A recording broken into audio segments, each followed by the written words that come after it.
O homem se apresenta como um ser cujos níveis básicos de existência são os níveis não espaço e não tempo, e que foi ele próprio colocado num veículo espaço-tempo de consciência com o propósito de adquirir uma maior percepção do verdadeiro self e de desenvolver coerência no verdadeiro self. Nossos mecanismos de percepção no nível do veículo espaço-tempo nos aprisionam numa visão extremamente limitada da realidade e do self. A desarmonia criada pelo ego nos níveis mais profundos do self materializa-se como um erro ou doença no veículo espaço-tempo, indicando que o erro foi gerado num nível primário. Tanto a autocura quanto a cura efetuada por outra envolvem coordenação de energia em diversos níveis e nos ensinam que o aparato sensorial do veículo espaço-tempo percebe apenas o mundo das aparências e nada conhece da realidade. Elas nos mostram que o veículo espaço-tempo não é a vida e, sim, apenas um simulador dela, cujo único papel é o de ser uma ferramenta de ensino. Com os nossos pensamentos e atitudes, reprogramamos continuamente o simulador, a partir do nível da mente, no universo multidimensional, e continuamente produzimos os nossos futuros individual e coletivo através desse comportamento. Asterisco, os grifos são nossos. Esta declaração do Dr. Tiller tem muitas implicações e significados em diversos níveis. O mundo com o qual estamos familiarizados é um esboço que criamos com base nas limitadas informações sensoriais de que dispomos. No primeiro capítulo deste livro, vimos que, observando-se a matéria no nível subatômico ou quântico, pode-se perceber que o universo físico é constituído de padrões ordenados de luz congelada. O mundo que percebemos com os nossos 5 sentidos e a verdadeira natureza da realidade são de fato duas coisas diferentes. As limitações dos nossos sentidos físicos e dos mecanismos de consciência restringem a nossa percepção apenas ao mundo das aparências. O que vemos na superfície nem sempre reflete o verdadeiro comportamento da matéria no nível invisível dos processos e interações. Na literatura esotérica, é grande o número de autores que veem o plano físico como uma série de ilusões baseadas nos nossos limitados mecanismos físicos de percepção. A verdadeira natureza da realidade está fora do alcance dos nossos canais sensoriais comuns, os quais reúnem informações a respeito de nós mesmos e do mundo que nos rodeia com base nas nossas discussões anteriores a respeito dos diversos sistemas energéticos sutis associados ao cérebro e ao corpo físico. Podemos ver o quanto a verdadeira natureza dos seres humanos é desconhecida ou mal compreendida pela atual geração de pensadores científicos. Nossos diversos corpos sutis parecem ter evoluído por razões que não estão relacionadas apenas com a manutenção das funções fisiológicas do corpo físico. Embora tenhamos considerado nossos corpos sutis como campos energéticos associados à dimensão física, esses campos energéticos não são gerados pelos nossos corpos físicos. São os campos energéticos que dão origem à matéria física e não o contrário. Embora para muitas pessoas este seja um conceito difícil de entender, durante nossas discussões a respeito da verdadeira natureza da reencarnação seremos obrigados a tentar ter em mente uma representação tão exata quanto possível da realidade. Os campos energéticos sutis precedem e organizam a formação do corpo físico enquanto veículo de expressão das nossas energias conscientes superiores. O conceito de que os campos energéticos sutis dão apoio e precedem a geração do corpo físico é corroborado pelos dados, anteriormente mencionados, obtidos a partir dos estudos de Kim Bon a respeito dos meridianos acupunturais.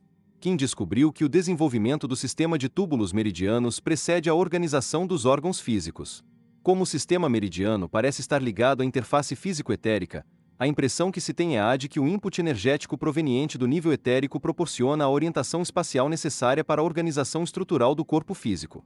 Certas observações psíquicas realizadas por Geoffrey Hodgson, renomado clarividente inglês, reforçam a ideia da existência de um predecessor etérico do corpo físico. Hodgson deu uma notável contribuição ao estudo da clarividência por ter trabalhado com diversos cientistas ao longo de toda a sua vida a fim de testar suas habilidades psíquicas especiais em condições controladas.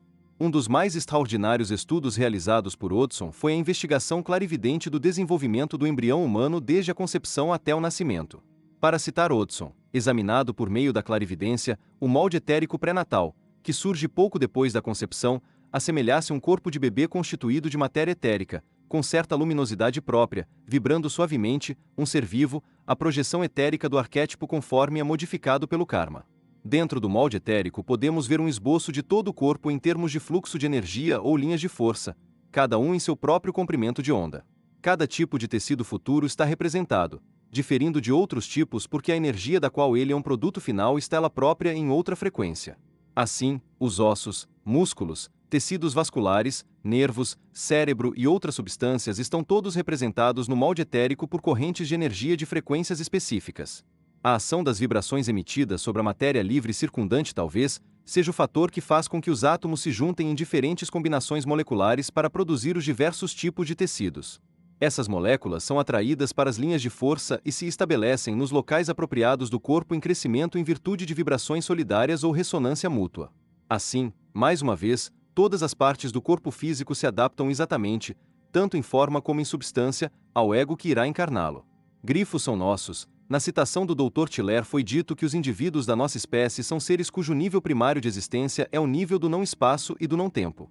O nível primário da mente, por exemplo, origina-se no nível mental e acaba penetrando no corpo físico, depois de passar pelas diversas camadas energéticas sutis que o rodeiam. Esses veículos energéticos superiores existem em níveis de frequência, ou planos de existência, que estão fora da orientação espaço-tempo, positiva, convencional. Isso obviamente está em contradição com as crenças de muitas pessoas. As experiências de cada existência são processadas inicialmente nos níveis astral e mental, mas integradas de forma mais completa no nível causal e nos níveis espirituais superiores. Estes últimos níveis são mais permanentes, ao passo que os veículos energéticos inferiores são dispositivos de aprendizado transitórios. É por isso que o corpo causal às vezes é chamado de verdadeiro self. Tiller refere-se ao veículo espaço-tempo positivo que chamamos de corpo físico como sendo um simulador, uma ferramenta de aprendizado. O conhecimento adquirido pelo ego durante as experiências vividas no nível do simulador físico são absorvidas e processadas no nível causal e em outros níveis superiores, onde todo o conhecimento empírico das existências anteriores é armazenado. Assim, a visão causal da realidade nos permite ver a vida a partir de uma perspectiva mais ampla do que aquela que nos é proporcionada pelos mecanismos perceptuais do plano físico. Um dos principais propósitos do sistema reencarnacionista é o de permitir que a alma passe por um largo espectro de experiências de aprendizado através das quais a consciência em desenvolvimento possa tornar-se espiritualmente madura. É a isto que o Dr. Tiller se refere quando fala na geração de uma maior coerência no verdadeiro self. Quando maior for o número de experiências às quais uma alma possa recorrer, em busca de conhecimento, mais diversificadas e bem-sucedidas serão as estratégias que cada alma poderá desenvolver para lidar com a vida no plano físico e também com os níveis superiores da existência. O grau de coerência espiritual e de ordenamento gerados nos sistemas energéticos superiores reflete-se, em última análise, nas características das estruturas celulares e nos traços de personalidade dos veículos físico, mental, emocional escolhidos para cada uma das sucessivas encarnações. O crescimento e o desenvolvimento do corpo físico, desde o feto até a idade adulta, são afetados, não apenas pelos padrões genéticos moleculares herdados dos pais, mas também pelos padrões energéticos vibracionais superiores da alma que estiver encarnando. Os padrões energéticos do nível causal são fixados sutilmente nos veículos inferiores, os quais dão continuidade à cadeia e influenciam os padrões de expressão celular. O sistema encarnacionista não é aleatório. Ele concede à alma a liberdade de escolher as circunstâncias de cada uma das sucessivas encarnações. Tanto as características físicas quanto as influências culturais e sociais são levadas em conta na seleção de um determinado veículo físico para a expressão da alma. A pergunta que muitas pessoas naturalmente fazem quando se lhes diz que um indivíduo pode escolher o corpo que deseja ocupar é a seguinte: por que voltar no corpo de alguém que vive na miséria ou que carrega um grande fardo, como uma doença física, por exemplo? O sistema reencarnacionista talvez seja uma das poucas filosofias que consegue responder a essa questão. Se a alma sobrevive à morte de cada indivíduo e volta a reencarnar-se sucessivas vezes, podemos inferir que ela tem certas qualidades imortais. Suas manifestações no plano físico são acontecimentos transitórios dentro do amplo espectro de encarnações cíclicas. A escolha de uma existência com um determinado obstáculo, tal como doença ou pobreza, é na verdade vista por alguns como uma dádiva que o indivíduo pode ter escolhido para usá-la em benefício da evolução das suas qualidades espirituais interiores. Pense em alguma ocasião da sua vida em que você conseguiu superar alguma grande dificuldade. Não há dúvida de que, nesse momento, o processo de viver o acontecimento foi muito desgastante. Mas a experiência e a força interior obtidas ao vencer o obstáculo fizeram de você uma pessoa mais forte e sábia quando submetido novamente a uma circunstância parecida. O indivíduo que se mostrou capaz de sair-se bem de uma situação estressante estará mais forte e mais apto a lidar com o desafio. Quanto maior for a nossa capacidade de aprender e prosperar com a experiência, mais eficientes serão nossos mecanismos para lidar com situações novas e desconhecidas. Embora o fato de alguém nascer com uma determinada deficiência como a surdez e a cegueira possa parecer um castigo cruel, basta olhar para alguém como Helen Keller para perceber que os obstáculos podem ser ultrapassados e contribuir para o surgimento de uma pessoa extraordinária e talentosa. A vida sem estresse é coisa que não existe. O estresse é algo necessário à vida. Se não houvesse dificuldade, não haveria crescimento. Até mesmo os ossos necessitam de alguma espécie de tensão para conservar sua forma e resistência. Se uma pessoa nunca sai da cama, seus ossos começam a ser reabsorvidos e a enfraquecer, de modo que até os movimentos mais simples se tornariam dolorosos. Há uma certa quantidade funcional de estresse que poderia ser chamada de eustres. Na ótica reencarnacionista, mesmo os períodos de dificuldades podem, a longo prazo, ter qualidades positivas de aprendizado. Partindo de um ponto de vista semelhante, examinemos agora uma doença como o câncer. Esta talvez seja uma das doenças mais temidas dos tempos modernos. Existe uma extraordinária, e um tanto controvertida, forma de terapia anticâncer que utiliza o poder da mente, através da meditação e da visualização ativa, para obter o controle do sistema imunológico a fim de remover ativamente as células cancerosas. Utilizada pela primeira vez por um oncologista chamado Cal Simonton, especialista no tratamento de câncer através de radiações, esta técnica levou esperança e curou diversos casos de câncer em pessoas que haviam sido consideradas doentes terminais pelos seus médicos particulares. Uma coisa verdadeiramente extraordinária costuma acontecer em muitas pessoas que venceram o câncer através desse método. Elas tendem a mudar o seu modo de viver e de pensar, e frequentemente passam a ter uma nova qualidade de vida, muito superior à que tinham antes do surgimento do câncer. Algumas passam a dar aconselhamento a pacientes que sofrem de câncer, compartilhando suas forças e verdades recém-descobertas com pessoas que estejam passando por situações semelhantes às que elas vivenciaram. Poder-se-ia argumentar que, nesses indivíduos, a grave doença transformou-se num marco que permitiu a mudança da consciência e do modo de vida para um novo e superior patamar de função. É somente tomando conhecimento dessas histórias de sucesso que se pode começar a considerar as doenças graves como uma dádiva e um instrumento de aprendizado através do qual a pessoa poderá compreender as questões e problemas mais profundos da vida. Muitas vezes é necessário uma questão de vida ou morte, tal como um câncer terminal, para modificar as convicções mais entranhadas do indivíduo a respeito de si mesmo e das outras pessoas. Além de a morte envolver uma transição da vida para outra dimensão, existem muitas outras razões pelas quais ela é considerada um processo de transformação. As pessoas tendem a encarar o mundo de forma tão complacente que apenas adquirem a capacidade de parar para reavaliar suas prioridades e objetivos de vida através da intervenção de alguma coisa que ameace modificar a natureza mesma de sua existência. Ao discutirmos o corpo astral, mencionamos o fenômeno da experiência de proximidade da morte, EPM. Este fenômeno está diretamente relacionado com o problema da reencarnação. A maioria dos indivíduos que passa por isso perde o medo da morte e retorna com a extraordinária experiência de ter visto o mundo a partir de um ponto de observação situado fora do corpo. Muitas pessoas dizem ter se encontrado com parentes que não conheceram em vida ou que haviam morrido quando elas ainda eram crianças. A experiência de proximidade da morte parece ser o fenômeno que temos chamado de projeção astral. Quando a morte efetivamente ocorre, porém, o indivíduo não retorna ao plano físico, como acontece no caso daquelas pessoas que passam pela experiência de proximidade da morte. A consciência deixa o corpo físico em decomposição e passa a residir no nível astral e em outros níveis superiores. O corpo astral abriga a personalidade depois da transição representada pela morte física. A consciência e a personalidade do indivíduo são transferidas para o veículo astral, tal como acontece durante a vida por ocasião da projeção astral. Nessa altura, o corpo mental ainda está associado nos veículos astral e causal. O corpo causal é o repositório da soma total das experiências de vida adquiridas ao longo das sucessivas encarnações. O veículo causal é mais semelhante ao que foi chamado de alma grupal do que a uma forma corporal distinta associada à personalidade de um indivíduo. O eu superior, que se manifesta através do veículo causal, é a consciência gestal de tudo o que a alma aprendeu e vivenciou ao longo de suas várias existências no plano físico. O corpo causal poderia ser visto como o tronco de um carvalho dotado de muitos galhos. Cada galho da árvore representa uma personalidade distinta e uma experiência de vida da alma. Imagine que uma grande inundação tenha praticamente encoberto a árvore, de modo que somente os seus ramos mais elevados possam ser vistos na superfície. Embora a consciência normal pudesse ter a impressão de que cada ramo acima da água era uma planta distinta, abaixo da água, e fora do alcance visual de um observador situado à superfície, cada ramo é um prolongamento e uma manifestação do tronco e do sistema radicular comuns a toda a árvore. Para o observador de espaço-tempo positivo aprisionado numa perspectiva de fluxo de tempo linear, cada personalidade e manifestação de vida da alma daria a impressão de ocorrer em pontos bastante distanciados na história para a verdadeira consciência da alma no nível causal, onde o tempo é eterno. O passado, o presente e o futuro são percebidos como entidades com existência simultânea lá. Os ramos das árvores são vistos como coisas intimamente interrelacionadas. O tempo, tal como o conhecemos, é deixado para trás.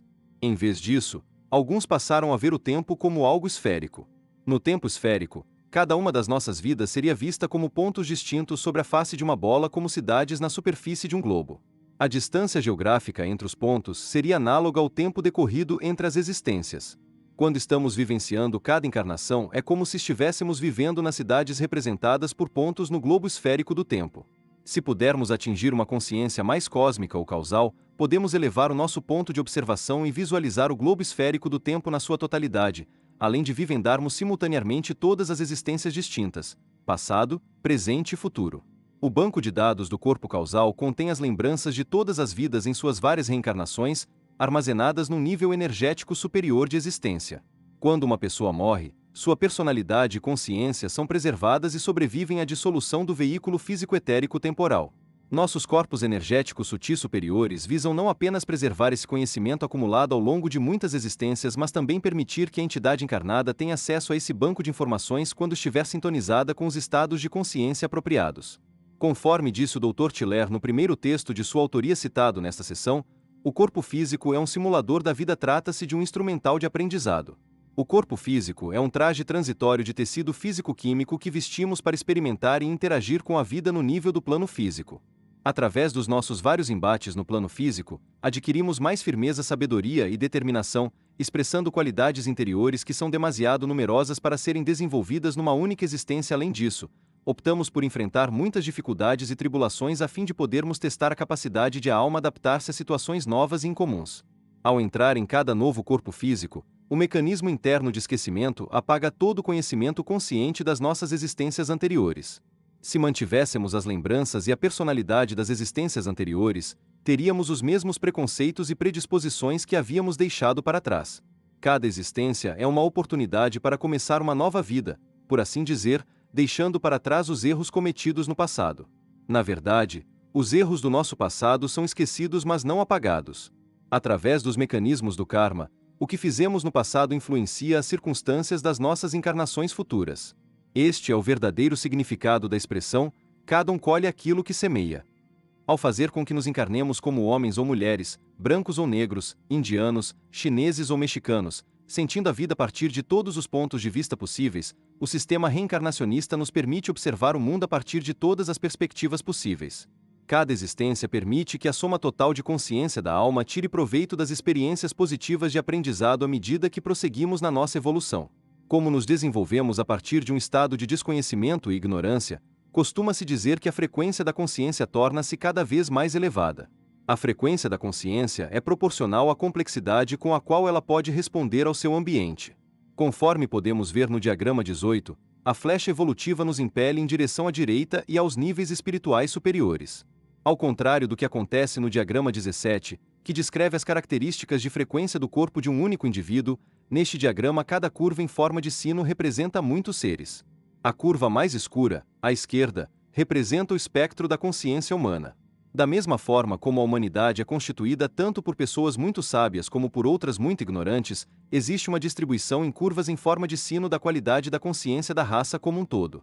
Aqueles que estão na média, situam-se debaixo do pico da curva. Os mais inteligentes ficam à direita. As sucessivas curvas representam a tendência evolutiva em direção às esferas de consciência de frequências mais elevadas por parte daqueles indivíduos que estão no lado direito da curva humana. Gradualmente, a humanidade como um todo irá galgar a escala evolutiva em direção a esferas vibracionais mais elevadas, adquirindo uma melhor compreensão da realidade multidimensional humana. É apenas através de sucessivas séries de vidas físicas que a alma poderá progredir até os níveis mais elevados de discernimento, o que lhe permitirá transpor os contínuos ciclos de reencarnação. Embora não caiba discutir aqui o que acontece quando evoluímos para além desse ciclo, diversos textos de referência relacionados no final do capítulo poderão fornecer informações adicionais a respeito dessa questão espiritual. Diagrama 18: Quantidade versus qualidade de consciência. No campo do esoterismo, a consciência muitas vezes é vista como um tipo de energia. A energia da consciência assume diversas formas à medida que evolui para níveis progressivamente mais elevados de frequência, discernimento e perspectiva cósmica. À medida que a consciência vai interagindo com seu ambiente e adquirindo experiência, ela se desloca para frente, ampliando suas dimensões de expressão criativa e também evolui para cima, na dimensão da frequência de energia. O modelo apresentado acima sugere que até os elementos mais fundamentais da matéria, os átomos e mesmo os elétrons, possuem alguns níveis de consciência que evoluem para níveis progressivamente mais elevados de output experiência e repertório comportamental. À medida que a energia da consciência se desloca para níveis de frequência progressivamente mais elevados, a consciência propriamente dita vai seguindo seu caminho ascensional através das diversas formas de vida. Em cada novo nível há um grau proporcionalmente maior de complexidade de resposta e de plenitude de expressão, com o qual a consciência em questão poderá expandir-se, criar, evoluir e crescer. Este capítulo apresenta uma espécie de panorama geral do ser humano multidimensional, incluindo forma e consciência, considerando como algo em equilíbrio dinâmico e com diversos níveis de energia sutil existindo simultaneamente. Essas dimensões superiores influenciam a expressão física do ser humano através do que tem sido chamado de interface físico-etérica e do sistema de chakras e nadis. Em virtude das limitadas capacidades sensoriais de nossa maquinaria física, os cientistas que trabalham exclusivamente no nível físico têm se inclinado a ignorar a existência desses inputs energéticos superiores no sistema humano. A menos que esses inputs energéticos sejam reconhecidos, os médicos ortodoxos nunca serão capazes de compreender a variada gama de terapias energéticas da medicina vibracional, tema que o restante deste livro se propõe a explorar. Ao compreendermos o modo como essas influências energéticas atuam sobre a dimensão física do ser humano, veremos que existem justificadas razões para que os remédios homeopáticos e outras modalidades de tratamento baseado na medicina energética exerçam seus efeitos curativos sobre o corpo físico. Boa parte das informações apresentadas aqui são de natureza controvertida e não foram comprovadas cientificamente. Deixaremos que cada leitor ou leitora decida individualmente se quer ou não acreditar nelas. O conteúdo deste livro poderá vir a ter grande valor se a humanidade deixar de lado seus preconceitos e aprofundar as pesquisas no sentido de comprovar ou refutar as ideias aqui apresentadas. Devemos sempre ter em mente que as ideias que estão muito além de sua época muitas vezes são consideradas como ficção científica. Com frequência cada vez maior, porém, a ficção científica de ontem transforma-se nos fatos científicos de hoje. Estamos no limiar de uma revolução na consciência e nas formas de tratamento, a qual foi deflagrada por pensadores tão capazes como Albert Einstein e o Dr. William Tiller. Cada um dos modelos, descobertas científicas e ideias apresentados aqui podem ser considerados como ferramentas de transição. Espera-se que a construção desses modelos possa nos ajudar a compreender os seres humanos como seres multidimensionais e a entender a evolução da consciência através dos estados de doença e saúde. Caberá ao restante de nós aplicar essas ferramentas para desenvolver uma nova ciência que trate da cura da mente e do corpo, e esperemos ampliar os limites do potencial humano. Através da obtenção de novos conhecimentos científicos a respeito da verdadeira natureza da humanidade, teremos feito um progresso equivalente no sentido de reconhecer a nossa verdadeira herança espiritual e evolutiva. Pontos fundamentais a serem recordados. 1. Toda matéria, seja ela física ou sutil, apresenta uma determinada frequência. Matérias de diferentes frequências não podem coexistir no mesmo espaço, da mesma forma como energias de frequências diferentes, rádio e TV, por exemplo, não podem coexistir de forma não destrutiva no mesmo espaço. 2. Os corpos físico e etérico, tendo frequências diferentes, sobrepõem-se e coexistem no mesmo espaço. 3. O sistema de meridianos acupunturais é uma rede de dutos microscópicos, organizados de forma descontínua, que ligam o corpo físico ao corpo etérico, formando a assim chamada interface físico-etérica 4. O sistema de meridianos transfere do ambiente para os nervos, vasos sanguíneos e órgãos mais profundos do corpo uma energia nutritiva sutil chamada CHI. Essa transferência é feita através de portais energéticos da pele chamados pontos de acupuntura. 5. A manifestação físico-celular das doenças é precedida por perturbações energéticas no corpo etérico e no sistema de meridianos acupunturais. 6. Os chakras são centros de energia especializados presentes nos corpos sutis. Cada chakra está associado a um grande centro nervoso ou glandular do corpo físico. Os chakras atuam como transformadores que reduzem as energias sutis e as traduzem em atividade hormonal, nervosa e celular no corpo físico.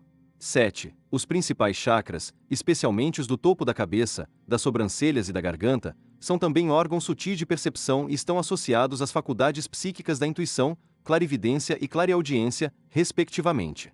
8. www.cliqueapostilas.com.br Os chakras estão ligados uns aos outros, e às diversas partes do plano físico, através de filamentos energéticos conhecidos como nadis. Esse conjunto forma a rede chakra-nadi.